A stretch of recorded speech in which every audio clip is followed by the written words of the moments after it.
10-15 दिवसापूर्वी मी एक व्हिडिओ टाकली होती. त्याच्यात मी म्हणलं होतं, की बाबा आपल्याला आहे ना एक ब्रीडर घ्यायचा आहे आपल्या शेळ्यांसाठी, तर तो कोणत्या जातीचा चांगला राहील? तुमच्यापैकी बऱ्याच जणांनी कमेंट केल्या, बीटल जातीचा बोकड चांगला राहील. त्याच्यामुळे आज एक कारण भेटलं होतं, की बाबा आपली पाईपलाईन खराब झाली होती. पाईप आणायला जायचं होतं आणि तिथं आपण पाईप आणायला जाणार होतो ना, तिथंच एक दादा होते, त्यांच्याकडे बीटल जातीचा बोकड होता. म्हणलं चला यांच्याकडे छोटा-मोठा बोकड भेटला तर घेऊन येऊ घरी. पण तिथं गेलं जेव्हा त्यांनी त्या बोकडची प्राईस सांगितली, मीच डोक्याला हात लावला. म्हणलं आता यांच्याकडे आहे ना आपण डायरेक्ट शेळ्याच लावायला आणू, जेव्हा आपल्या पाठी हिटवर येते तवा. तर रामकृष्ण हरी मंडळी. तर आता आज आपल्या शेवगावची खंडोबाची यात्रा पण होती, त्याच्यामुळे आलो होतो यात्रेत. थोडे पाळणे बिळणे बघितले, बसलो नाही बरं का. आपल्याला लय भीती वाटते बाबा. मस्तपैकी सकाळी उठलो, अंडे चेक केले पहिलं, त्यांना टर्न केलं आणि एक बदकाचं पिल्लू लय काकडलं होतं, त्याच्यामुळे त्याला आहे ना बल्बाखालीच ठेवलं तिथं. तेवढ्यात बाहेर आलो, इकडे कोंबड्यांना बाजरी खाली तर बघतोय सगळ्या शेळ्या बाजरी खाऊ राहिल्यात बाबा. ती अवघडच आहे बाबा आपलं एक.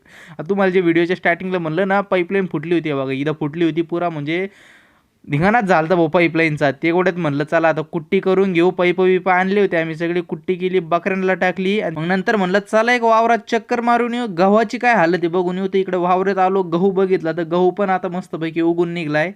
चला 7-8 दिवसात तर पुरं हिरवंच रान दिसणार आहे.